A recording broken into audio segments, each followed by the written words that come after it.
Just call me the late Bob Dyer. That's Well, that might be taken a few different ways, so we'll not do that. Good morning. I'll need your patience with me a little bit today. My granddaughter broke my bifocal glasses, and what's funny about that is I didn't realize how dependent you become to them. And so I can see everything like this, but when I put these on, you are clear as day. But this is not. So if you see me going like this, it's not a new quirk I've developed. It's just simply utilizing resources properly. And with that, I'd like to welcome our newest appointees to the TPO this morning. From the city of Franklin, their interim manager, Darlene Burcham. Senator, yep, very good. From our General Assembly, new appointees are Senator Angelia Williams-Graves and Delegate Benita Anthony. So welcome. And with that, folks, I will need a motion to approve the agenda as presented or to amend it. Okay, motion to approve. Second. Been properly moved and seconded. All in favor signify by saying aye. Aye. All opposed, no. And it is carried. Mr. Crum, do we have any public comments today? Yes, Mr. Chairman, we do have a registered public comment. Mr. John Gergley from Newport News would like to address the HRTPO board today. Mr. Gergley, if you would come forward, please. Thank you for being here. Welcome, sir. Thank you.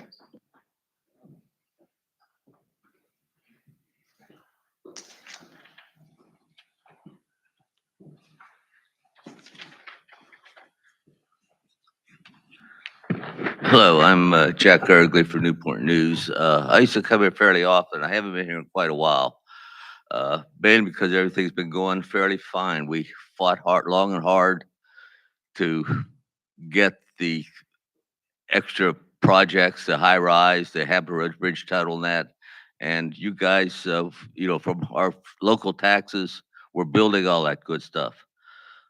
But since then, you turned it all into a mess with express lanes. I mean, I can't believe that you suckered into congestion pricing the VDOT fed you when no study anywhere has ever shown that it really reduces traffic congestion or it actually even makes money. I'm not a traffic engineer as such, but I'm a professional engineer and I'm a lifetime member of the Society of Automotive Engineers, and I studied an awful lot. I've been studying this for longer than a few of you have been alive.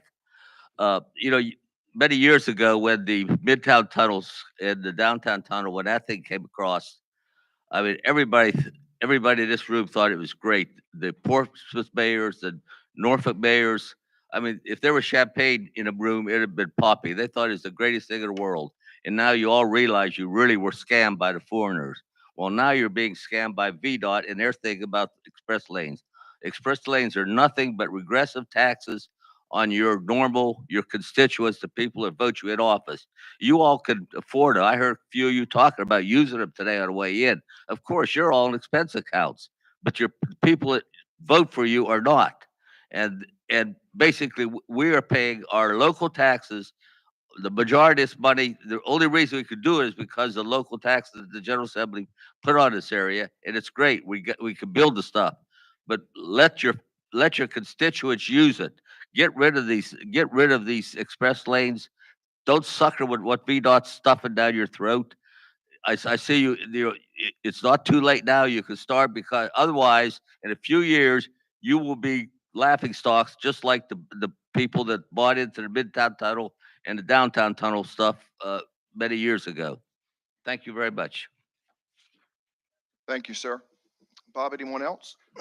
No, those are all the registered public comments. Is there anyone else who would like to address the HRTPO board today? Back to you, sir. All right.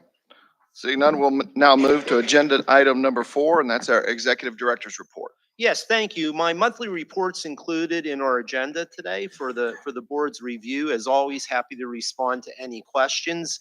I have just a few comments today, Mr. Chairman. First, I'd like to make a new staff member introduction. I'd like to introduce Atisa Mitchell. Atisa, if you wouldn't mind standing, please. So really excited. Atisa has joined the HRPDC and HRTPO staff as a staff accountant with Sheila's finance team. She comes to us with a lot of experience in accounts receivable. She worked at Mythics Incorporated in Virginia Beach, Mayor Dyer. And also a payroll specialist in a previous employment, but she's really a great complement to our finance team. So could you please join me in welcoming Atisa?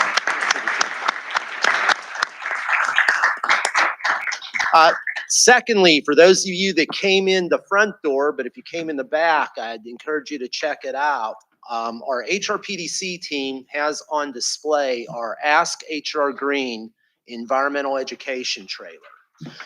This is a program that you all partner on, and you provide resources here, and we do environmental education on your behalf as a region. We save you money as you address some of your public education outreach requirements related to some of your permitting and some of those education efforts that you're required to do. It's really a great example of regional cooperation.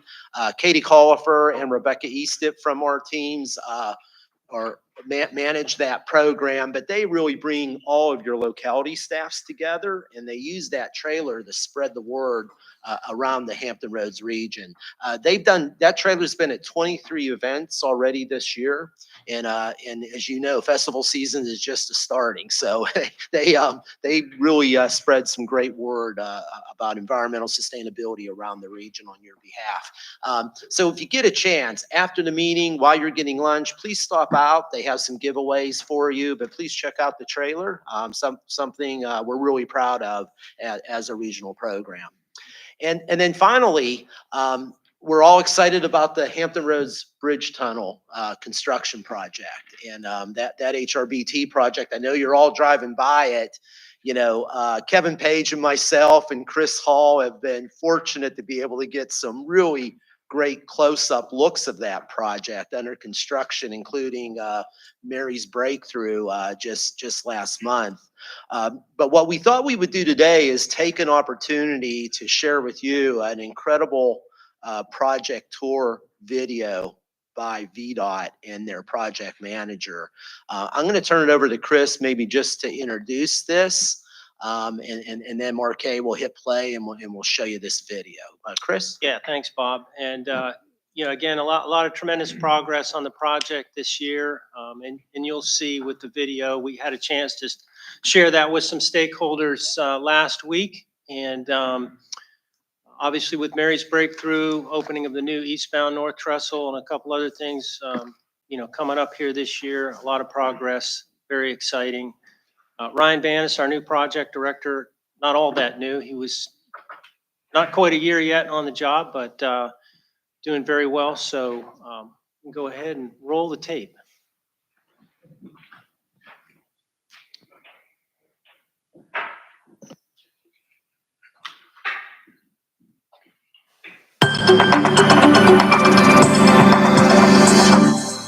Welcome to the HRBT expansion project. I'm Ryan Bannis, project director for the Virginia Department of Transportation. I'm happy to take you on a tour to show you the progress that's been made since our last video. We're starting at the northern end of the project here at the Mallory Street interchange. Crews have placed the supporting beams and new concrete bridge deck on the south side of the bridge. In the coming months, traffic will be shifted here to make room for crews to demolish the north half of the bridge where construction can continue. We're standing on the North Trestle that connects Hampton to the HRBT. As you can see, the new eastbound bridge is getting the finishing touches and is nearly ready to go. Come on, I'll take you for a quick test drive of the new bridge.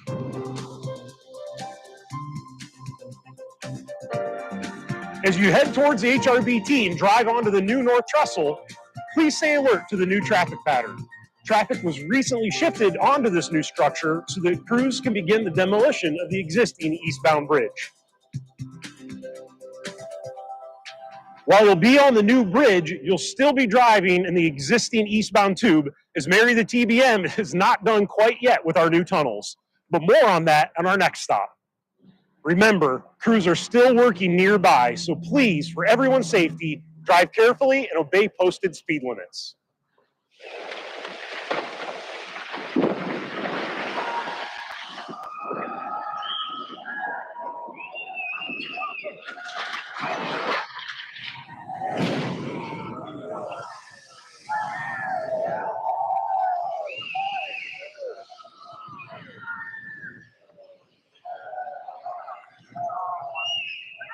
You can see right here, Mary the TBM just broke through here to the North Island, completing Virginia's first bored tunnel.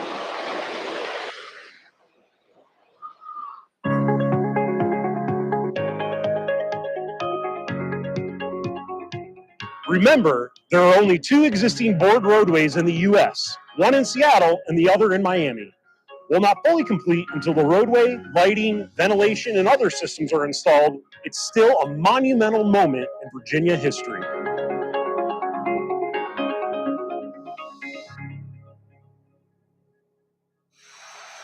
Down here on the launch pit on South Island, new pieces of equipment are coming into the project almost every day.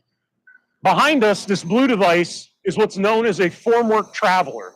Now, how this device works differently than some of the other pieces of equipment is it's used to create formwork in a shell that then after concrete is placed, the forms collapse just slightly, releasing the concrete and allowing the formwork to move forward. By doing this over and over, it allows an economical, efficient way of creating formwork. Now, this formwork here will specifically be used for our egress corridor and our egress footer throughout the tunnel. It's pieces of equipment like this that save time and will open this facility even sooner to the traveling public. Another feature taking shape here on South Island is our center dividing wall. This red formwork will ultimately separate the 2 lanes of traffic for the general purpose and the high occupancy toll lanes. The lanes of traffic in each of the 2 tubes will not merge until they're well beyond the end of the portal out into the open approach. This wall provides structural support for the buildings above, as well as space that we use for stairways and other facilities necessary for the tunnel. We've completed the boring for the first of our 2 new tunnels. In total, the TBM excavated nearly 8,000 feet of soil. That amounts to roughly 750,000 cubic yards of soil and installed 1,191 rings. Looking behind me, you can see the magnitude that is the new HRBT expansion project. From my shoes to the ceiling is 41.5 feet, but that's not the only impressive work we've done today. We've reached depths of 173 feet at our deepest point. We've mined 107 feet in a single 24-hour period. That accounts for 16 rings. In addition to that, we've set many other records, set many other precedents along the way. But it's not just about what's behind us that's important, it's also what's on the other side.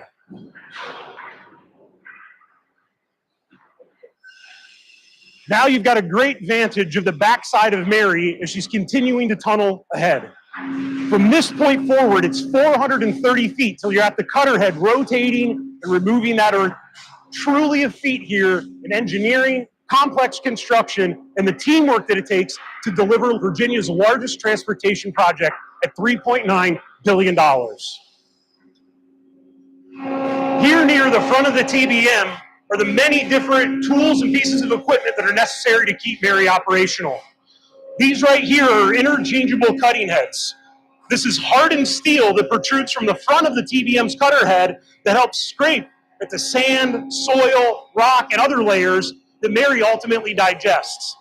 These tools are interchangeable, meaning that throughout their service life, they may be changed upwards of 2 or 3 times throughout our 1.5 mile long journey. Here we are at the low point of our first bored tunnel in Virginia's history. At this point, we're standing 173 feet below the surface of the water up above us. Not at the midway point of our tunnel, our deepest point is slightly offset to the Hampton side. At Willoughby Spit, where the new South Trestle Bridge starts at the Norfolk shoreline and connects to the tunnel, crews are continuing to make tremendous progress on the new bridge structure. The South Trestle is engineered with a super elevation, which will help cars more easily maneuver the curve, in addition to helping with drainage. As you can tell, this new bridge is at a higher elevation than the existing bridge. This was planned to address sea level rise, as our region has one of the highest rates of relative sea level rise on the East Coast. The additional elevation of the new bridges also helps with resiliency, as salt spray is detrimental to the bridge's bearings and other working parts. This new elevation will ensure that this structure lasts for generations to come. This superstructure will hold all 8 travel lanes, both east and westbound traffic, once completed. Here we are at the newly widened section of the Willoughby Bay Bridge. To widen the eastbound bridge, the team placed 245 24-inch square piles, and we're in the process of pouring the new concrete bridge decks. You can see here there's a gap between the newly poured concrete and the existing bridge. Crews are working to tie together the rebar that will be crucial to the connection of these two components. At the end of the day, we'll have a new, fully widened bridge that allows for the existing traffic as well as the 2 new lanes headed towards Norfolk. In addition to the widening, crews are working to rehabilitate and extend the life of the existing bridge. On the left side, you can see the cranes and equipment working to drive the piles to widen the westbound bridge. This work will continue into the next year and followed by the placement of pile caps, girders, and bridge deck. It's no surprise that spring weather is here in the Hampton Roads area. Spring also means a kickoff season for construction. We're asking all motorists to help our crews in the work zones. Stay alert, drive distraction-free, and obey posted speed limits. Thanks for coming with us on this tour of the HRBT expansion project. We're excited about the progress that has been made thus far. We have a lot of key milestones coming up that we can't wait to share with you. Until next time, I'm Ryan Banas, HRBT Expansion Project Director. Thank you for your time.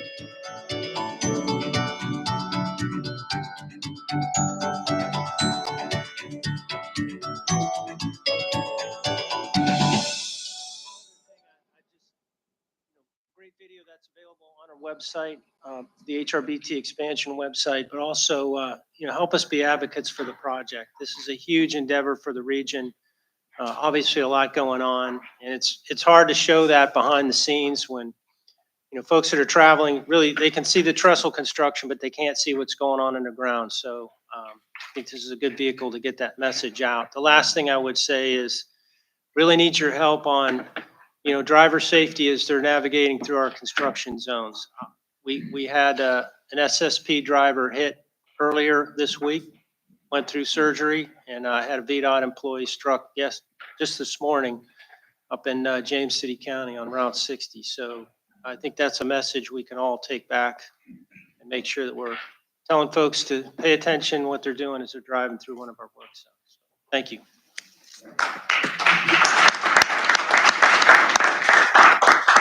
So, Mr. Chairman, I want to thank the board for their patience, but I thought that was a good 8-minute overview. I know Ryan was a little sheepish about playing that everywhere, but I think you agree he did a fantastic job with a very complicated project. But just thank everybody here for your support. Chris, Kevin, and I were reminiscing. It was October 2016 in this room that the region came together and prioritized the projects to move forward with construction. Mayor Tuck, it seemed like yesterday, right? But what you've all been able to accomplish with your VDOT partners in that time frame is nothing short of amazing, really. So thank you so much. And then Mr. McCarty, back to you. Yeah, outstanding video. I would encourage everyone to link that to your municipality's website so that citizens can see that and share in the excitement of it. We'll move now to agenda item number 5, always a fun discussion. It's our 2025 HRTPO budget, and Bob Crum and Sheila Wilson are coming to walk us through that. Well, thank you very much, Mr. Chairman. So a couple of things. This is an action item for today that Sheila and I will be requesting action from the board for approval. But Mr. McCarty, we're going to try to make this a little more fun this year. We stand before you a number of times and we talk about the budget and the number side of things. And maybe we don't spend quite enough time talking about the return on investment for the money that you provide us to do work on your behalf. Last year, to try to help with that, we tested something at the HRPDC. We did a work program video, and we were excited about that. So this year, our work program video combines the HRPDC and the HRTPO staff. So Marquet, if you wouldn't mind, we have a real quick video that we're going to do to kick off our presentation today. Welcome to the regional building. the home of the HRPDC and HRTPO. This is actually a typical office building. This is where Hampton Roads comes together. Share ideas and plan for the future. We work to build connections across this great region, Tackle issues that cross local boundaries. like protecting water quality, emergency preparedness, and transportation infrastructure. Our focus is on building more resilient communities, expanding access to broadband internet services, And housing opportunities for all residents of Hampton Roads. We're a hub for data maps and information sharing, and we empower residents to be environmental stewards of this place we all call home. whether it's congestion relief, passenger rail, or trails. It's our job to make your trip as safe and efficient as possible. We keep transportation projects moving. We're very planning to travel forecasting. We're planning tomorrow's transportation system today. And for all of our efforts, we evaluate, monitor, and keep the public engaged. Collaboration is not just what we say, it's what we do.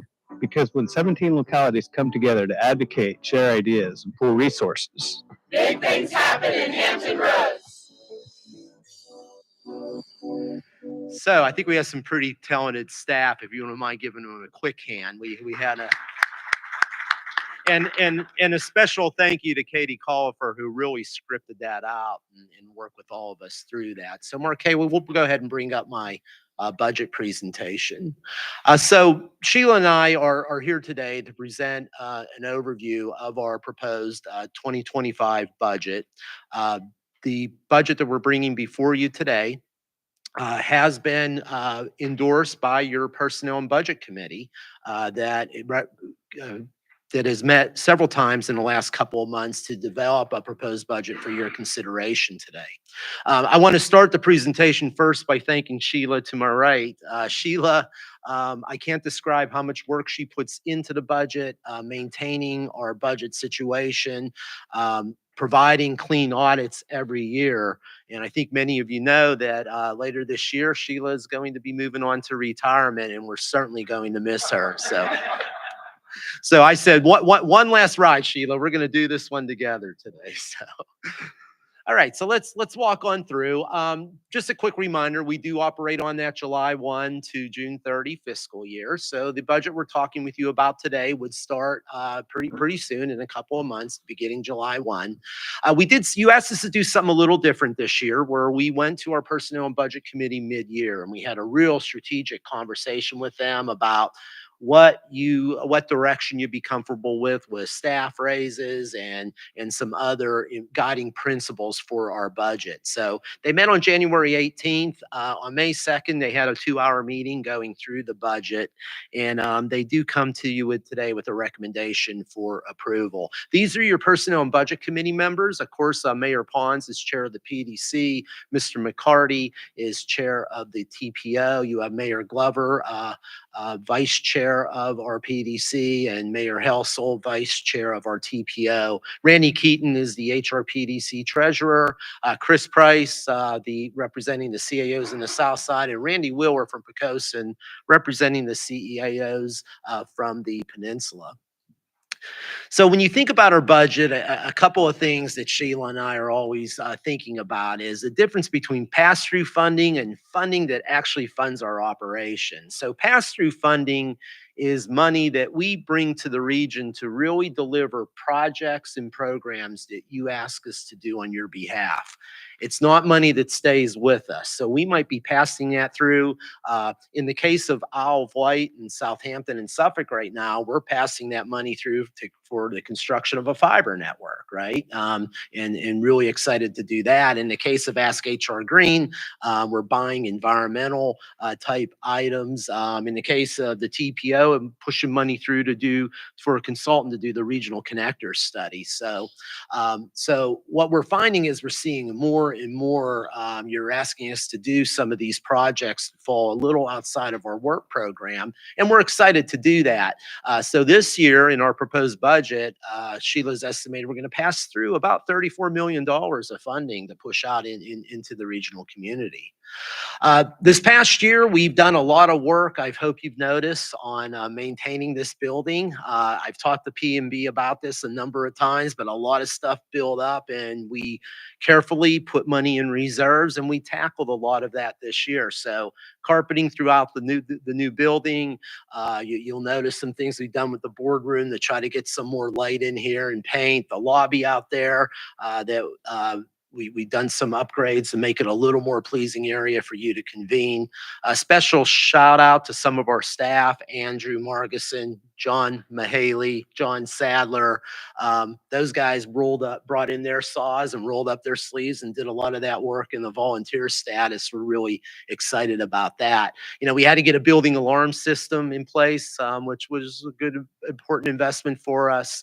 And just some other things. Our website upgrades this year, Matt worked hard on, but you know, $80,000 investment, and even the need to modernize our telephone system. So a lot of work for some of the things behind the scenes that we probably haven't been in a position to pay attention to as much as we needed to.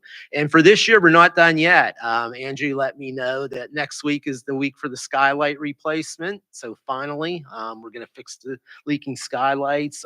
We have 18 of them across the building. And you heard a briefing, or our PDC members did, but Jill Sutherland and some of our water resource people, they're able to bring in a pretty major grant of over about $675,000. We're going to redo our parking lot with that, and we're going to turn it into an example of best management stormwater practices to be able to show and educate our community. So a lot of work that we've done, but we have more work to do to try to continue to keep this facility that hosts 200 to 300 meetings a year up to date, so that we can continue to have it be an important resource. So this is a chart that you've seen a couple of times, but and by the way, everything that Sheila and I have for you, and Sheila did a lot of this work, but it was included in your agenda. You have a budget compendium, a lot of details there about all of our programs. We're just going to touch on the high points today.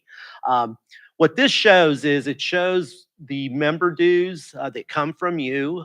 You're up to $1 per capita right now in terms of your member dues to support us.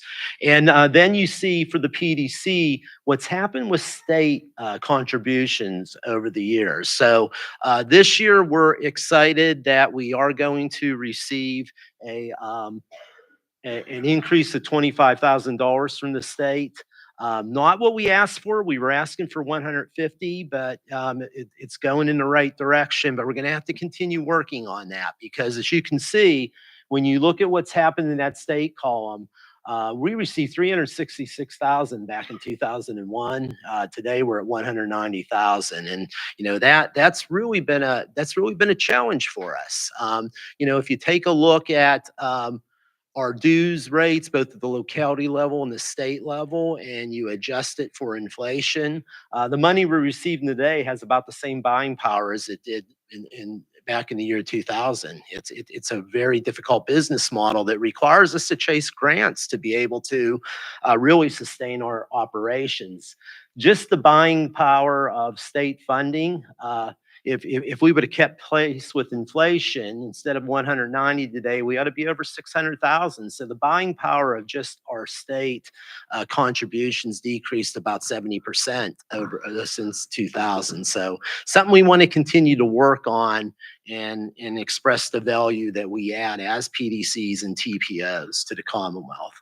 You have in your agenda our historical budget comparison, where you can walk through and see how we've changed every year from the year 2021 each year up to our proposed fiscal year of 2025. You have in your agenda package some information on our expenditures that Sheila and I project for the upcoming fiscal year. As you can see there, the big part, when you take off the orange, which is the pass-through money, the biggest part of our expenses is personnel costs. That's mainly the biggest part of our operating budget. We also provided for you our operating expenditure budget in a pie chart form, so you can see what chunk goes to transportation versus other programmatic areas in our proposed budget. Our fund balance is very important. Because we do so many grants, we have to operate on a reimbursement basis.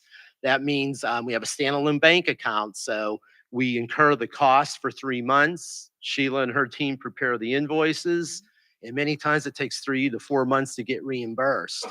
We have to have a fund balance because we've got to be able to cover those cash flow costs until that reimbursement comes back. So that's something that we work very hard to maintain, as well as reserves that we're working with the Personnel and Budget Committee on to be able to keep our physical structure up to standard. So just a couple of real quick overview items on our budget.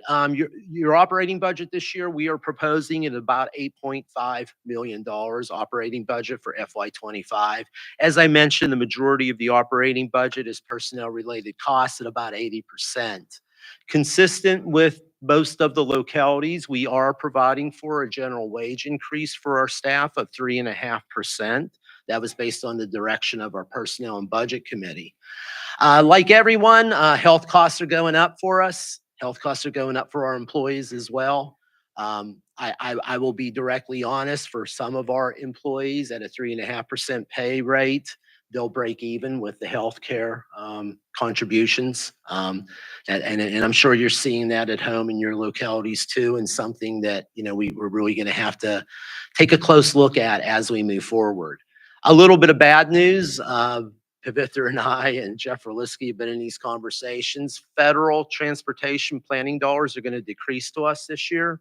We're going to see a decrease of over $82,000 this year. And between 25 and 27, that decrease is going to be almost $194,000. So that's bad news. The budget does include 3 positions that are sorely needed. We're really excited to have Otisa here. You met Otisa, our staff accountant. We are also looking at a grant support specialist to bring in the new fiscal year, as well as a transportation data analyst. Thank you to some of our partner organizations. We provide a lot of staff support to HRTPO. They reimburse us for that time, as well as our regional broadband authority and our Military and Federal Facilities Alliance. So those entities collectively provide us some reimbursement for the staff time and help us with cost mitigation. When you're a grant-funded organization, one of the challenges is a lot of your funding's dedicated. And what that means, and I'll use an example. This year we had a conversation about doing a regional housing assessment, but I can't take transportation money to fund a housing assessment, the same as I can't take a special assessment for environmental education to fund a regional planning effort. And we can't move money from transportation to fund a crime and violence prevention effort. So a lot of our funding is very dedicated, and the dedicated funding that we can't move around represents 75% of our revenue. So that only leaves us 25% of our revenues to take care of our core programs and any special assignments that we receive from our board. So this will continue to be a challenge for us as we move forward. So just real quickly, in terms of future challenges, I'll be wrapping up here shortly. Lack of those flexible funding streams, staff salaries, both the level of those salaries, the total competitiveness. We pay an awful lot for health insurance coverage here. And that's something we're really going to have to deal with if we want to retain the talent and staff that we have. I mentioned the building and the facilities. I mentioned the cash flow.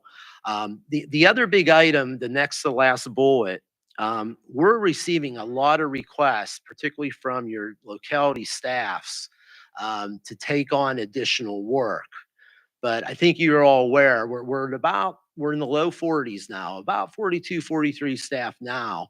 If we cross that border over 50, it brings on a lot of additional responsibilities as an employer. So I'm going to be working with Personnel and Budget Committee about what that threshold means. because we really need your guidance on whether or not that's something that we're going to need to be taking a look at as we move forward. So with that, Sheila and I stand before you today asking your consideration. The Personnel and Budget Committee recommends approval of the proposed FY 2025 budget by the HRTPO board today. Sheila, anything that I missed or things that you think need to be? We got it. So Sheila taught me very well, right? So, Mr. Chairman, back to you to answer any questions or to request action for approval today. Thank you, Mr. Crum, and Sheila, thank you so much for always doing a great job. You will be missed by a lot of folks here. One of the things that stuck out to probably some of you as it did to myself, Bob, could you explain the decrease in the federal funding that you'd noted up there? Yes, and this is one I might need to pull Pavitra up, but I'll do my best. I'll do my best effort here. So the reduction in federal funding is based on the new U.S. Census and the way the U.S. Census creates census places. In effect, it created a new census boundary for the area of Suffolk. Right, and Suffolk is such a key critical area for us to do transportation planning, and we will continue to do so. But it's a bit nonsensical because Suffolk and Route 58 is our major freight, import, export, import corridor, yet we're not going to receive federal transportation dollars for that Suffolk area. And Pavitra, I think we had the same thing happen up in Williamsburg as well. Would that be correct?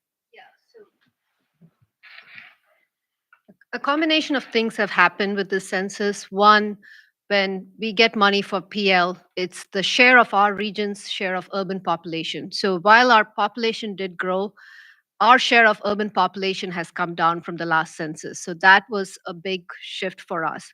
And then the formula that has been used to calculate the PL funding has also shifted a bit. VDOT, working with other MPOs and us, increased the base funding they put out to other MPOs. So a combination of things, our share of Virginia's urban population has come down. The base funding for MPOs has increased. And also with the latest census, that's what we are seeing. Yeah, so Suffolk and Williamsburg, they're its own urban area. So initially, when we started the conversation, we were not going to get credit for Suffolk's population, even though they are within our MPO. We worked a lot very closely with VDOT Central Office and FHWA, and finally they were allowed us to add Suffolk in the calculation. So I think it was a lot of conversations around that. So combination of urban area classification has shifted with the latest census, and our share of Virginia's urban population has come down. So just all those factors, that's why you're seeing that $83,000 cut this year and about $194,000 over the next 3 years. That's a significant number and the heavy lift that we continue to do. That was my question. Other members, do you have questions, Mr. Shepherd? Yes, Bob, on the question of the 50 employee line, I'm not so interested in that number or the rationale afterwards, but the question I have is that you say you're picking up more requirements from local governments. And I'm wondering if that requirement that you're getting, or I don't know if to say it's a requirement, but a demand, if you will, for services, is that an expansion of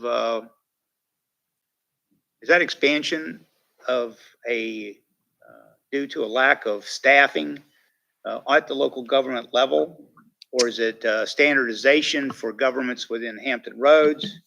Or is it kind of a loss of expertise or a lack of ability to find the expertise you needed to do the job at local government levels?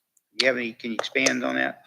Yes, sir. Mr. Chairman, Mr. Shepherd, thank you. Excellent question. What you're beginning to see and what you've seen over the last couple of years is with all the federal money flowing from Washington, D.C., the federal government is putting a premium on regional approaches to access that money. Our friends in Isle of Wight and Suffolk and Southampton saw it as they chased broadband funding for several years, but it wasn't until we put it together as a region that they were competitive. Programs like the climate pollution reduction grant program that Whitney's been working incredibly hard on with your staff members are going to be incredibly valuable to our region. But the follow-up on that and all the requirements to unlock some of that federal money requires a lot of time and a lot of dedication. So I believe what's beginning to happen is we're getting more and more requests. Can you help us do regional approaches? Can you help us unlock some of this federal money by doing regional approaches? And then the challenge becomes, I kid, grants are a lot like that school bus that the puppy chases, right? You catch the bus, now you got to deal with it. So now you got to manage it. And you get that federal grant and you need people to manage it. And you don't want to pull, what's beginning to happen is a lot of our professional practitioners like planners and engineers, they're starting to do a lot more grant management than we would like them to do. And I'm sure this sounds familiar with some of your local governments. So we just want to be certain as we receive these requests that we're working with our P&B on the vision and goals of it's a chance to do a little bit of strategic planning as an organization in terms of where we want to be as we think out over the next 1, 3, and 5 years. I'm not quite sure I understand how the grant requirement is driving up the personnel costs for the PDC, excuse me, the TPO. Is it that we have to hire the people to write the grants, then we can't use grant money to hire the people? I mean, if you need more work. And so I know at times, and I'll use the Clean Water Act or that, whatever is it, I can't even remember what it's called now, but where we have to have a plan for cleaning up the bay. And I know that the staff did some work here. I think that was the PDC, but they did the work to help they'll provide formats for the local governments to fill in their piece of the puzzle. So under the TPO, I mean, I can't even begin to tell you all the various things that we do, but I'm just wondering is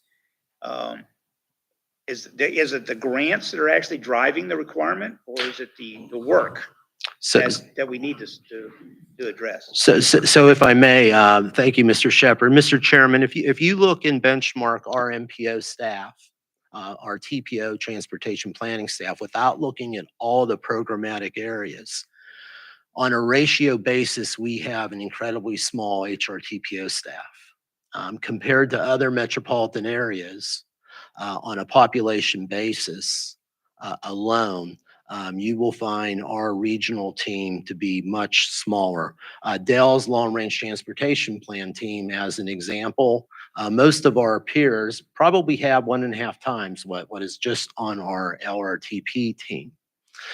So that's one item. The other item for the TPO is grantsmanship. I'm going to call out John Mahaley, who's back there helping run the computer today, but John's a Swiss Army knife for us, right? He's not only going to talk with you about managing our financial part of transportation, but the other weekend, John didn't get a weekend because he spent the entire weekend writing a $50 million federal grant ask to help improvements at the 264 interchange. So those are the things that, are starting to pull on us a bit. And we're really proud to do that type of work, but we do have to make certain it doesn't crack us in terms of our staff availability to be able to continue to provide high level service. So those are a couple examples specific to just the TPO. Thank you, Bob. Mayor Tuck. Thank you. A couple of questions. I don't want to dominate things, but I'm quite curious. If Suffolk and Williamsburg were pulled out of our MPO, were they placed in another MPO? All right. So are those funds still available to them that we could pull from them, or no? So we've been able to successfully, when it started, they pulled them out. But why we brought it up is Pavitra and Jeff Orliski spent a lot of hours to be able to get at that money. So we've been able to keep that money. So the numbers we're showing you started much worse, much worse. We've been able to bring that, save that money, but that doesn't mitigate the negative side of the ledger that you see that we're going to experience as a budget. And I guess the other question is, and I used to raise it with our own city, about insurance. Is there a possibility to lower your insurance costs by joining with some locality? I'm not sure how large your staff is, but I would imagine you could be absorbed by one of the other localities and therefore your costs would be lowered. I would love to explore that. You know, we stand at about 42, 43 staff today. With vacancies, that would get us up around 49. We would love to be able to explore that as a potential option, and perhaps for our P&B members, Personnel and Budget Committee, that could be a suggestion that we could explore. So yes, thank you, sir. And Mayor Tug, that's a point well taken. I think that's something we will look at moving forward. On the question of the funding that comes from the federal level, Suffolk and Williamsburg are not getting an extra pot of money per se. That money is just simply being dispersed throughout the rest of the state. So it's not like we can, that's one of the questions I asked when we first got an understanding of this is that money going to the localities? Is there something that can be done? And it's simply monies that will go kind of spread across the area. Good question. Other questions, Mayor Dyer? Yeah, thank you. Just a comment. All the localities just finished a challenging and contentious budget process. You know, where we are confronted with the same challenges that Bob Crum and his marvelous crew are having. And the point is that, you know, we just had to do what we had to do to pass budgets. And every time we vote on a budget, we're making some people okay and some people very angry. But that's part of what we do. But the idea is to do the right thing. And the thing is, if we're going to succeed as a region, we're going to have to create new revenue sources, improve systems, and do what these organizations are doing. So as tough as it may be, you know, I think we have to support the fact that we have to keep the quality of these organizations going for our own mutual self-interest. Thank you. Mayor Dyer, great point. And I think that probably filters into a later conversation on the subject we've already started, you know, chewing on together, was looking at the establishment of a primary and secondary road fund that is managed through the region. Because to your point, without the other streams of revenue, we're on the downward trend from the federal government, and we do quite a heavy lift in this region, to Mr. Crum and all of the staff here's credit. So point well taken. Other questions? Is a motion in order now? Yes, sir. Motion is in order. I move we adopt the proposed FY25 budget. Second. Probably moved and seconded. No further discussion? All right, seeing none, all in favor signify by saying aye. All opposed, no. And it is carried. Thank you. board Thank you. members. Thank you. We'll move now to our item number 6, our Hampton Roads Regional Safety Study and Crash Fatalities Increase Factors Analysis. That's a lot of words there, but it's going to be a great presentation. And coming is Keith Nichols and Dr. Case. Mr. Chairman, if I may, just before we go ahead, Marquez, and call up their PowerPoint there. This is a briefing that both Dr. Case and Mr. Nichols provided to our chief administrative officers. And there's some really good data here, and we had a great conversation and really thought the TPO board would benefit from hearing their briefing on this analysis. So Keith and Rob, turn it back to you. Great, thank you. Today, Dr. Case and I will be making a overarching safety presentation, but it's really a couple of different efforts that we've done here at the TPO. I'll be making a presentation on the Hampton Roads Regional Safety Study today, and when we're done, we'll be asking for approval of the final document. And then Dr. Case will be talking about another study that's related, but we were asked to look a little more into detail in terms of crash fatalities and why they are increasing in our region. So in terms of the regional safety study, safety has always been a priority here at the HRTPO in our transportation planning process. One of the ways we do that is through what we call our Hampton Roads Regional Safety Study. This is an effort we update roughly about every decade or so. And we just wrapped up this update here in 2024. You can see on the right the sections that are included in the safety study. I won't go over all those in detail, but on the following slides, I'll go over some of the important information that we got from the safety study. But one thing I do want to mention is one of the main reasons we did the safety study at this time was to make a action plan that could be used for the Safe Streets and Roads for All federal grant program. In order to get those funds, whether you're a city or a region or any of those areas, you need to have a safety action plan in place. So as we were creating this this regional safety study, we wanted to make sure it complied with all the requirements of the SS4A program so that your cities could submit for these safety grants and hopefully bring some additional dollars into the region to help improve safety. Last thing I did want to mention is we did have a regional safety study working group that helped assist with this study. We had about 18 different members from many of your localities. So definitely want to let everybody know how much we appreciated the work and the help they provided us as we put this study together. One thing I wanted to talk about was regional safety trends in our region. So this chart shows you the number of crashes in the light purple line. The dark purple line is the number of injuries in our region, and then the dark red line is the number of fatalities in our region over the last decade. So you can see that the number of crashes and the number of injuries in our region have been largely constant throughout the last decade, even taking into account the pandemic. But unfortunately, when you look at the red line, you can see that unfortunately it is increasing. So if you go back a decade, we had about 120 to 140 fatalities in our region in any given year. Move forward past the pandemic to the year 2021, and we saw a large increase. We had 179 fatalities in our region in that year. Little good news, it did go down a little bit in 2022, and we do have the final 2023 numbers that just came out. And unfortunately, the number is 166 fatalities in the year 2023. So not quite as high as 2021, but that's still way above what we've seen historically in any given year in our region. So I do want to mention some of the reasons we see fatalities, and really there's 4 factors that are overwhelming when it comes to the number of fatalities in our region. So that would be speeding, that would be not people not wearing their safety belts, alcohol use, and distracted driving. So if you take all those 4 factors, about 70% of the fatalities in our region includes at least one, if not more, of those factors. So if we could remove safety, or if we could remove speeding issues, if we could get people to use their safety belts, reduce alcohol use, and get people off their cell phones, we think you could have about a decrease of 100 fatalities every given year in our region. So Dr. Case will go into that a little bit more in his presentation, particularly the speeding data, but I did want to mention that when we look at this data.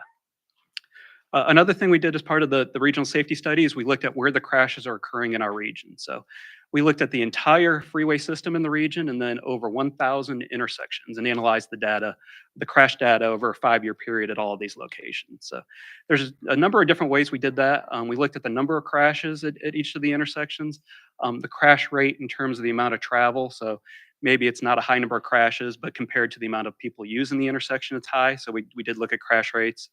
We also looked at the more severe types of crashes. So those that involve fatalities or serious injuries. Same thing with the rate. We looked at that metric. And one last thing we looked at is what's called the potential for safety improvement. So simply put, that's if you have a particular intersection with the way it's designed, the number of cars that use it, we can predict the number of crashes we think would occur at that location, once again, based on all these characteristics. So if you're seeing double those crashes actually occur, then there's something going on, and that's the measure we call potential for safety improvement. And this is a measure that VDOT produces on an annual basis to help prioritize crash location. So we took all this data and shared it with your locality staff and asked them if there was one location in each of their localities that they would like us to take this information and drill down a little deeper and see what some of the causes might be of the safety issues. So once again, we shared all the data. So those intersections that had high number of crashes, crash rate with the localities. And you can see the list on the right. We did one for each locality, once again, based on the recommendations of your staff. So in terms of that analysis, we did a very in-depth analysis of it. So one thing we did, this example I'm showing you is nearby here in the city of Chesapeake. It's Battlefield Boulevard, just west of here at Wood Lake Drive. So one thing we did is we did an overarching look at the intersection. So where are the crashes occurring? You can see the dots on that aerial map. And we dug down into the data a little bit more. What year were they happening? How did this intersection rank compared to other ones in the region? And what are some of the volumes at those intersections? Next thing we did is we drilled down a little bit more and looked at a collision diagram. So this graphically shows you the type of crashes that are occurring. So when you look at this chart, you can see 2 different crash types that seem to jump out. One is these ones right here, where it's traffic coming westbound on Wood Lake, getting hit by people coming northbound on Battlefield. Generally, these are people running red lights on Battlefield Boulevard and hitting traffic on Wood Lake Drive. And the same thing at the bottom, we're seeing a bunch of rear end crashes here on northbound Battlefield Boulevard. So when we see this graphically, we know, okay, those 2 are overwhelming issues at the intersection, we really need to concentrate on those, and maybe we can see why those type of crashes are occurring. Next thing we did is we dug down a little bit more into the data. So what type of crashes are occurring? Are they angle? Are they rear end? Did they happen because of bad weather? What are some of the causes for it? Were people distracted? Were they running the red light? So on this page, that's where we really dig deep into the data and see what some of the causes that might jump out just based on the data. The next thing we did was an equity analysis. So as part of the federal grant program, equity must be a major consideration. So we drilled down into the data a couple different ways. One, we looked at some of the transportation vulnerable community data that we use here at the HRTPO, particularly as part of Dale's long range transportation plan. We also had access to what's called streetlight data. So we can know the origin destination of users of a particular location, so we can know the demographic information in terms of that. So you can see on the right the different demographic information and how it relates to regional averages to see if equity is a consideration. So this is good information that you can submit, especially if you're trying to get a federal grant to improve safety at these locations. We also did a public survey. I'll talk about that a little bit more on a following slide. But we did ask the public for their thoughts on safety in the region, and if they gave us comments specific to this location, we included them. So for the intersection of Battlefield and Woodlake, we received 8 comments from the public and shared that verbatim in this section. And then finally, we have kind of the summary. So based on all of our data, based on site observations, based on survey results, what seems to be the biggest issues that are out at the location, and then we had a list of countermeasures at the bottom. Here are the different solutions that we think can help improve safety, and what might be some of the benefits you could get if we did do some of these improvements. So this example that I showed you, we did for all of the 16 locations with one of them in each locality. The last thing I wanted to mention was the safety survey we did as part of this. So we wanted to hear from the public and hear what some of their feedback was in terms of roadway safety concerns. We got a pretty good response as far as I'm concerned in terms of the public feedback. We got almost 1,500 responses to our survey. We had really good distribution. All of the major television networks in our region did interviews and shared information about the survey. So we greatly appreciate the help we had with that. We asked the public what some of their general safety concerns were, whether it was speeding, whether it was aggressive driving, things like that. We asked them to point out specific locations where they experienced safety problems and what some of those problems might be.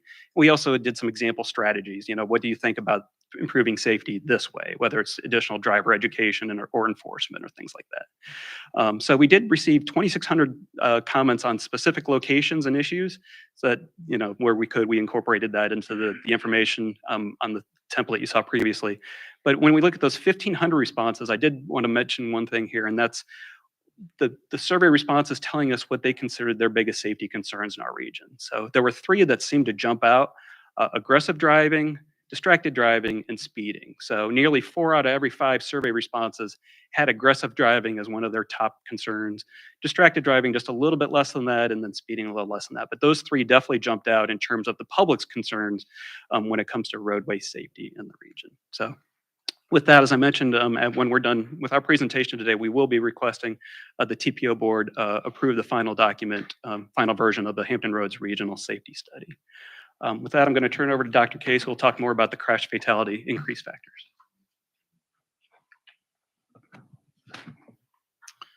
Thank you, Keith.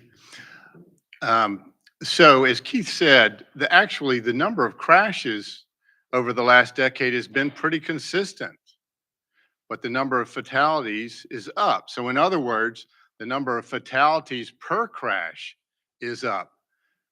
So crashes have become more fatal, more dangerous, more problematic, each crash. Why might that be? As I'm going to show you, I think it's speed. Because as we know, cars are getting safer every year. Better defenses, better airbags, better teaching us to stay in our lane, better everything. So likewise, this is just another measure, which is what we call fatality rate. So it's fatalities instead of per crash, it's per mile. And this is also, of course, up, particularly since the start of COVID. So we want to look at why that might be. They become more fatal per crash and per mile. So we look at the vulnerability of each type of traveler. You, of course, think about people in the cars, but there's more people involved. There's motorcyclists, there's bicyclists sometimes get hit by a car, and then pedestrians sometimes get hit by a car. And all these are in the data. So today, to save time, we looked at all four, but I'm only going to show you pedestrians because that was the one that seemed most significant. So I'm going to show you that now. So this is pedestrian fatalities per crash. So you can see, again, it was flat before COVID and then greatly increased after COVID, represented by that vertical line. So in other words, roughly, if you got hit by a car, you only died 6% of the time.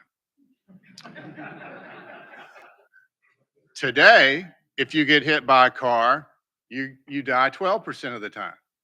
So what happened? Did you get weaker? No.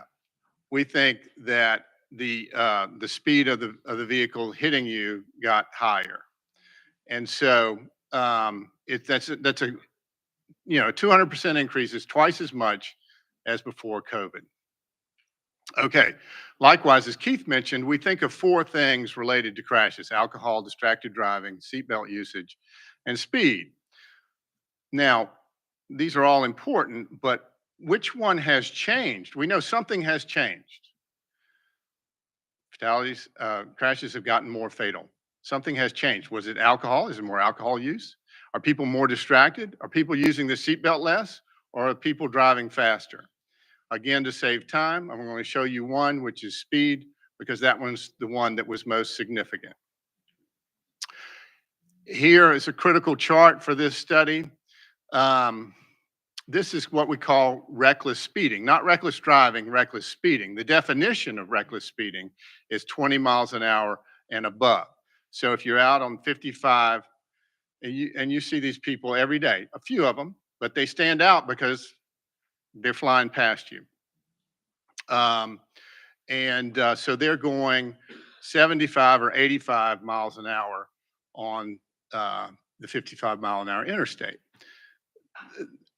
The interesting thing about speeding is, unlike most crimes, we know exactly how much this crime is going on. We don't know how many people are cheating on their taxes. We don't know how many people have illegal guns, but we do know how many people are speeding. And these reckless speeding represented less than about 0.5% of all the times people go past these detectors. Fortunately, VDOT has these detectors all around the region, and they get traffic volumes, but they also get speed. And this is how we get this data. And so that went from about 0.5% to now 2%. So that's a 5-fold increase. That's a 400% increase, particularly as you see, it was edging up COVID and then skyrocketed during COVID. Okay, so we overlay that skyrocket against the fatality rate that Keith and I mentioned to you. Then you see a relationship, not a perfect relationship, but a relationship. As the speeding went up, the fatality rate and fatalities per crash went up.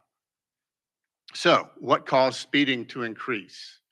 Well, some people have said that it was because there was less congestion during COVID. And as you can see, that appeared to be the case from 2019 to 2020. Congestion went down significantly in the blue, and speeding went up significantly in the black.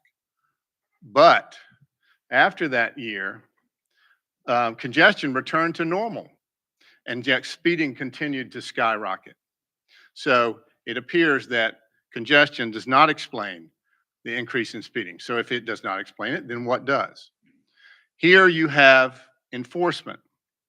Now, we may be the only region in America that has this data, because you have to dig in to get it. You have to go to the courts to get the citation data, and you have to take thousands of VDOT records in order to get the speeding data and process them. So this is a much more perfect relationship between citations coming down in orange and speeding going up in black. And one of the interesting things to me is that citations were way down before COVID, to the left of the black line. Then with COVID, of course, a great drop, and then that has stayed down, at least through the year that we have. I should note that these citations do not include the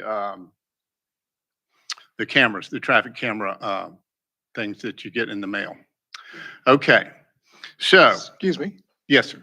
before you move on, and to put some context to that, I know in our city, our chief talks about not issuing speeding citations as much as giving warnings because he wants compliance more than just writing tickets.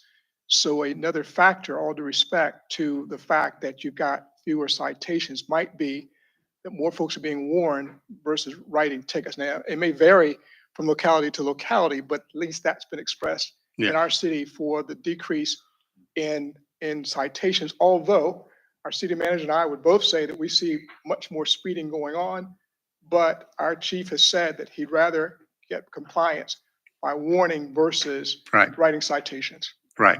Thank you for that. The compliance is shown in the black, as you said. Now, so to summarize, the fatality rate has increased over the last 10 years. It appears that speeding is the main factor in the increase in fatality rate. Increased speeding is the main factor in increased fatality rate. And that decreased enforcement, speeding enforcement, explains the increase in speeding. So you put those together and you can see that the decrease in speeding enforcement has caused some of the increase in the fatality rates. And with that, Mr. Chair, I'm ready to take more questions and comments. Very good. Excellent presentation. Other questions, Mayor Tuck?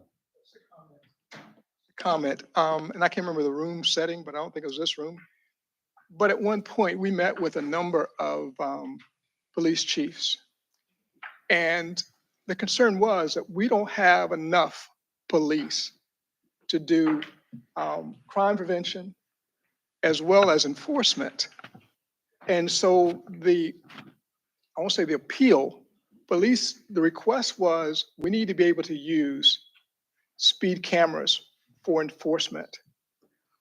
But there is this mindset, probably not just in Virginia, but probably in other states, that we don't want more big brother. But I don't see us getting out of this situation absent some other type of technology, because most of the police departments in our localities are having difficulty recruiting, getting numbers, and you have to decide what's going to be your priority. And I think in most cases, speeding is probably not the highest priority. Yes, if I can elaborate, in addition to the manning challenges that we're all facing, there's just so much excessive speeding going on that even when you do enforcement, that it's going on elsewhere. So people will slow down when they see the police officer.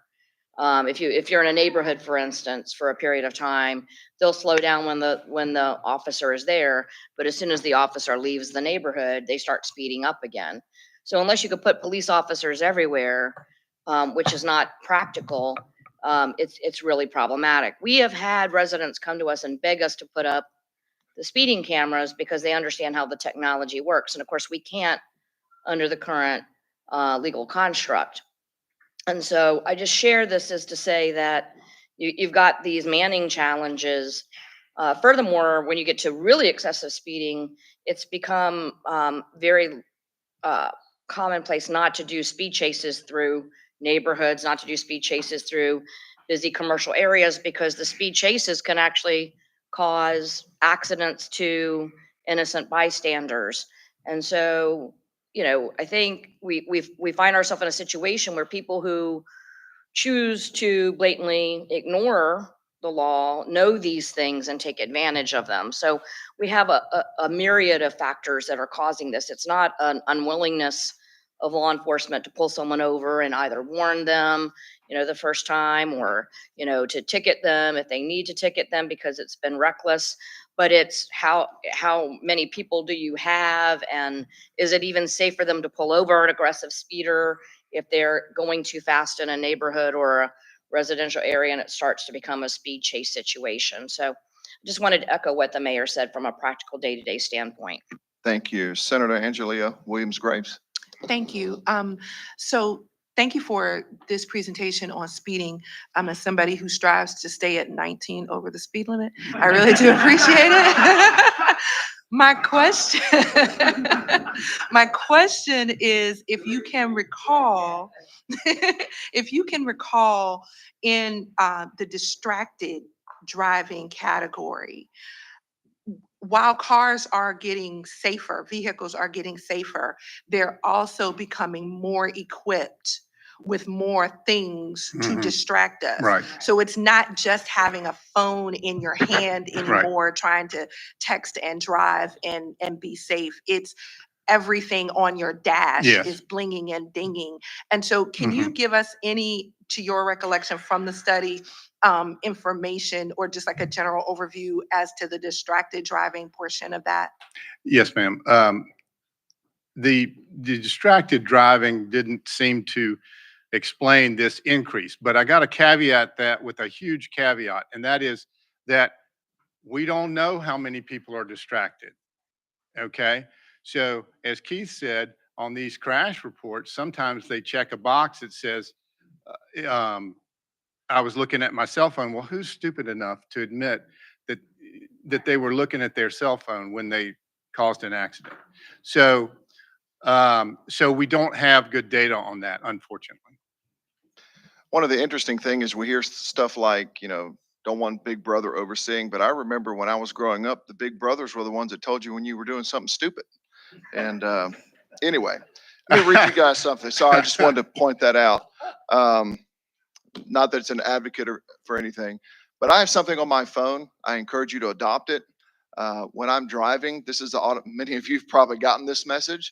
It says, "Hi there, I am currently driving, and due to my desire to not die in a car accident or kill others, I will view your message and respond when I can safely do so. Don't get mad at the delay in my response. Be happy. Thanks." And I've got the emoji with the sunglasses. So anyway, I'd encourage you to do the same.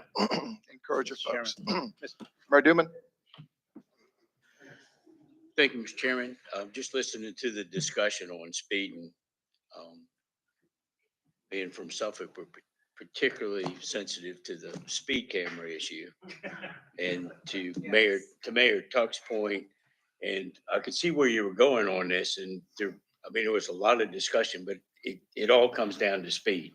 The other factors that you're talking about are going to increase the number of incidents, but not the severity of the crash itself. Right. And what we're running into, especially on 58, we've just recently had some fatalities there. And I'm starting to have citizens refer to that section of 58, the stretch from Chesapeake going past SIPSA to Suffolk is now officially being called the Suffolk Speedway. And rightfully so. With the traffic that goes through there, you set your cruise at 65 or 68, they're going to blow by you like you're standing still. I still think a lot of it has to do with enforcement. If there's no repercussion for bad behavior, then it's going to continue. And yes, you may not catch everybody, but a lot of this did come around COVID time. It seems like a lot of things were going on, and we stopped enforcing a lot of laws. I'm in the car business, and it was okay. People could drive with expired inspection stickers. They could drive with expired tags, and everybody. And then the General Assembly also had some unique ideas as to certain things that we weren't going to enforce anymore.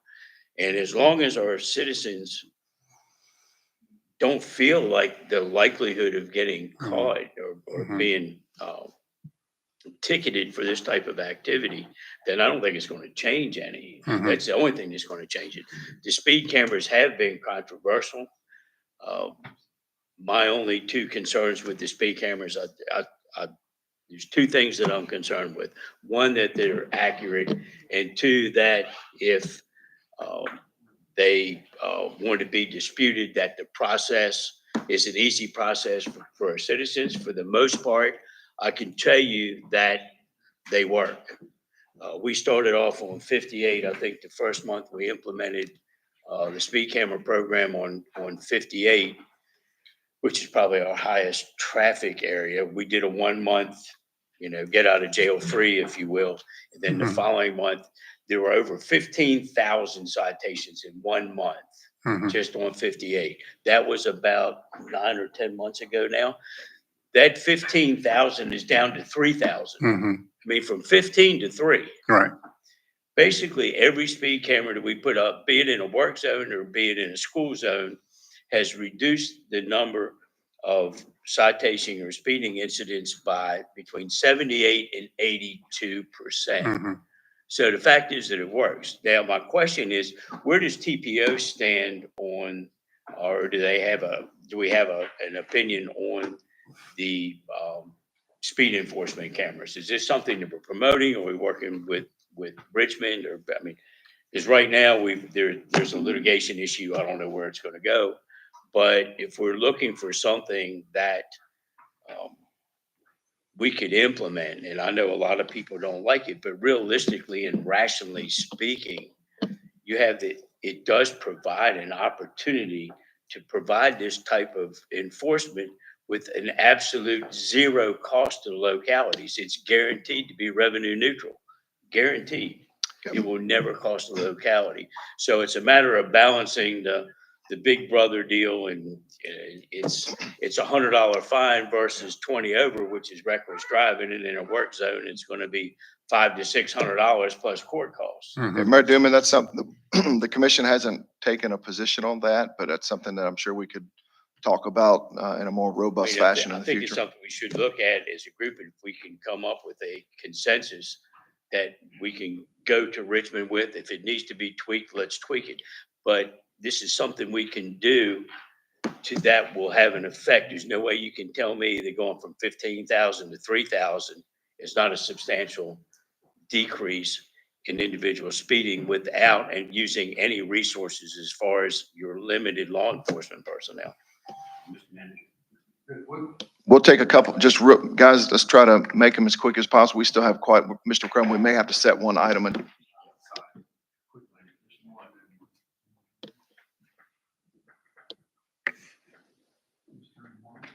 Borrow his. I didn't turn mine on.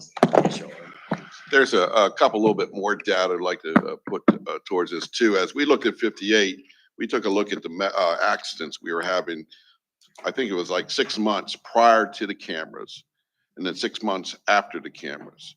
And what we found, we had 26 less accidents that following 6 months than we did going into it. And the severity of those accidents were much less. So what it did was slow people down, going back to the point here, and the accidents were less. But also what we found is only 20% of our citations today go to our residents. It's mostly people who are passing through our community. And we find that pretty, our residents have learned where the cameras are. I don't know what they do after they pass them, but right there, they're slowing down. It's not hard to figure out where they are, because people call it a speed trap. It can't be a speed trap when in 1 mile from the time that you hit the enforcement area, there were 10 different signs up. I mean, some of them as large as that orange. So I know it's this just is matter of figuring it this is out. a very, very large subject we all like to weigh in on. We do our press for time. Last comment, Ms. Bunting. Yeah, I just want to Quickly. add, I mean, obviously there's a lot of interests that need to be balanced, and I too am a proponent of the camera technology. One of the things I know the General Assembly was really interested in when they did some of the changes that they did was ensuring that we eliminate the potential for racial profiling. One of the things that's really important, and I think good about the speeding technology, is that it can't racially profile anybody. Everyone gets treated the same way. And so some of their motivation was to correct inherent concerns and problems with prior law enforcement and current law enforcement practices throughout the Commonwealth. And I think if we if we're not sensitive to that, we won't be as successful in trying to get whatever legislation we might want approved. But my point being is the technology doesn't care what car you drive, who you are, what you look like, any of that stuff. It treats everybody the same. It's an equalizer. And one of the things I think we assume, and the people who get the tickets aren't happy with it, to be clear. But at least in Hampton, we have a lot of neighborhoods that are begging us for them. So I do think it's a misnomer that people don't want them. I think they don't want them once they get the ticket, but a lot of people want to see us be able to control excessive speeding. And unfortunately, unless we get a lot of people entering law enforcement, I don't see how we're going to be able to make an appreciable difference without this technology. So perhaps I was going to make a suggestion, if it's okay with you, Mr. Chair, that we suggest that the CAO committee maybe explore this a little bit more. And before we get into our legislative General Assembly season, maybe make a recommendation as to how to pursue this and bring something that might be, before the TPO that maybe the membership could consider endorsing to Yeah. follow up on the mayor's point. Ms. Bunny, I think that's an appropriate course. And Mr. Bob, if you can, Mr. Crum, Mr. Bob, goodness gracious, if you could make that happen, that would be great. Absolutely, Mr. Chairman. Sir, if I may, we are requesting action today on the Hampton Roads Regional Safety Study and crash, well, actually just the Hampton Roads Regional Safety Study. It would be great if the HRTPO board could take action to accept that report today. Okay, it's been properly, is there a second? Second. Properly second. All in favor, signify by saying aye. All opposed, no. And that is carried. Thank you. Mr. Crum?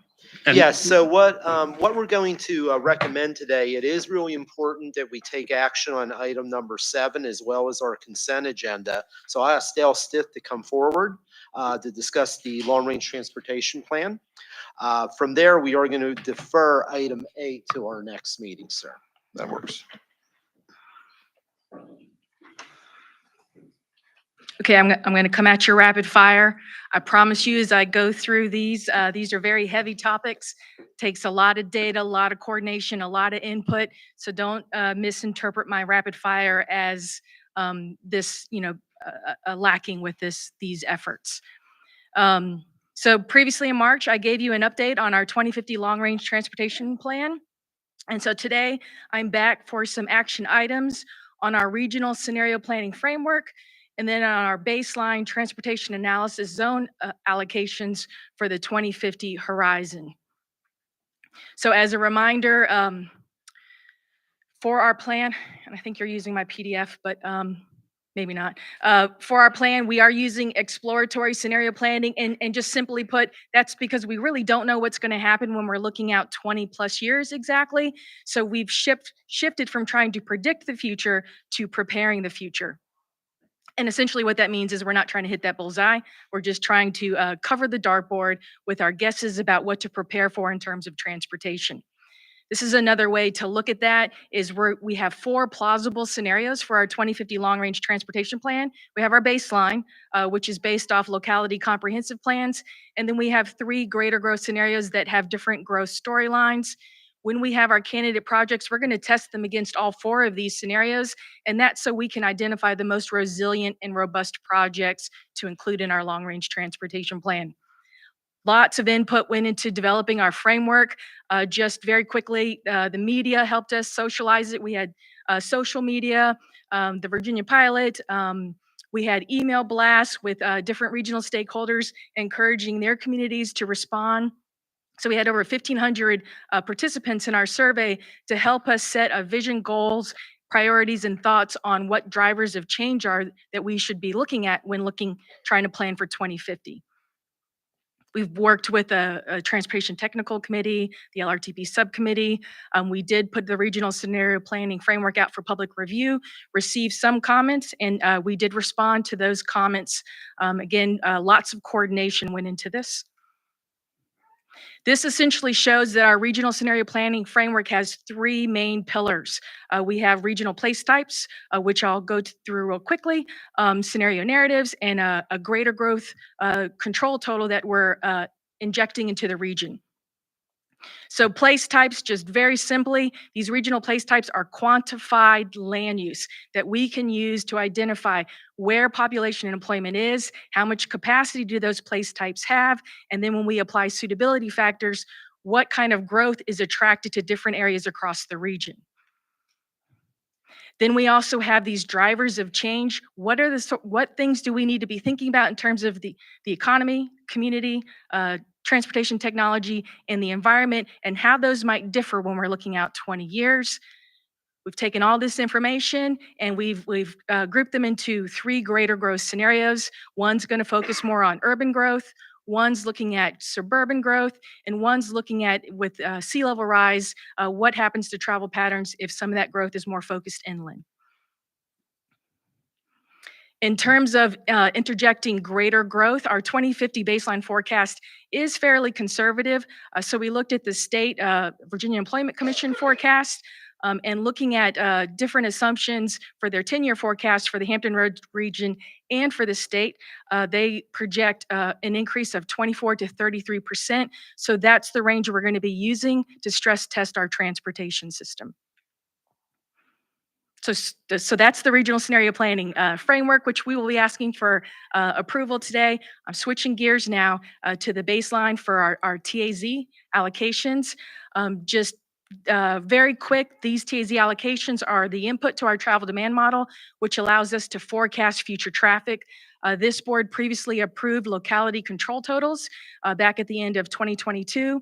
So for the last 9 months, we've been working with our stakeholders to allocate those locality control totals to the transportation and analysis zone level. It's a lot of work, a lot of steps, a lot of coordination, lots of data went into this.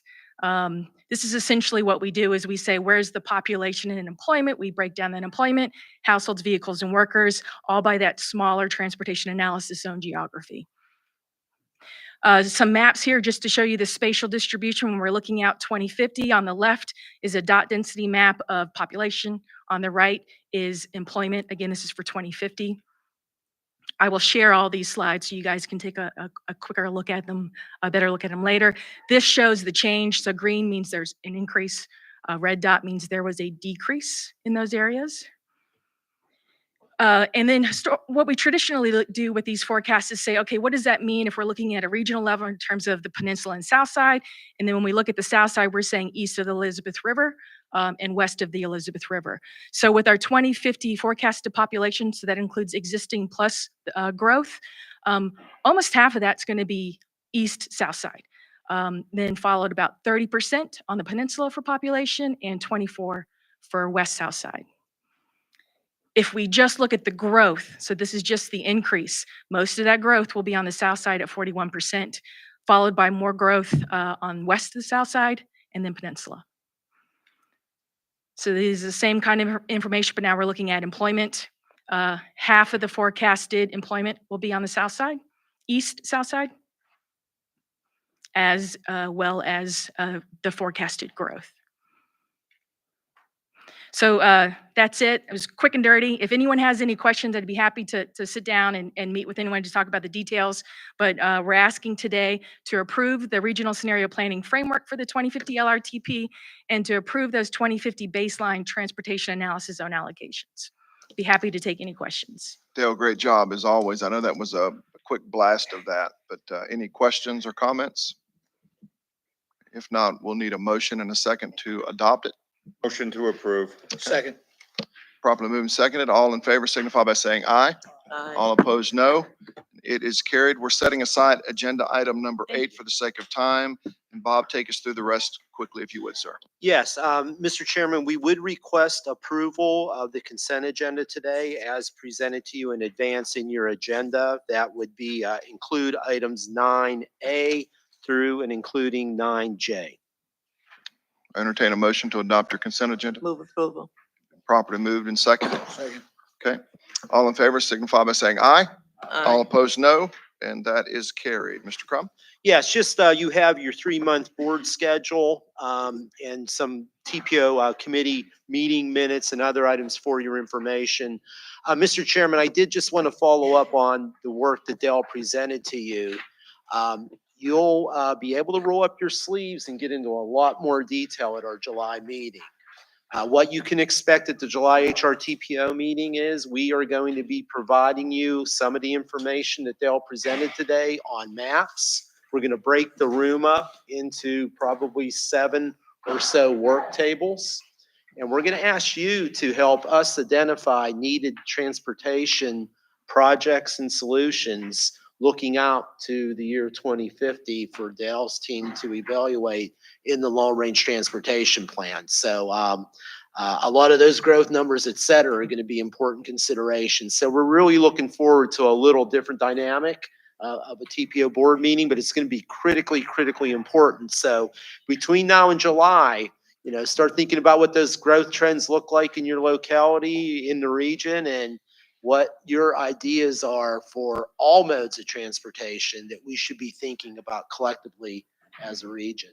And then, Mr. Chairman, I just conclude by saying, please stop over and have some lunch. It's over in our 757 room, right behind our reception area. You can cut through our offices out the door to your right. And also, the HRPDC meeting will convene here at 12:30. So thank you, everybody, for being with us today. Very good. Thanks, everyone. Have a great day. We're adjourned.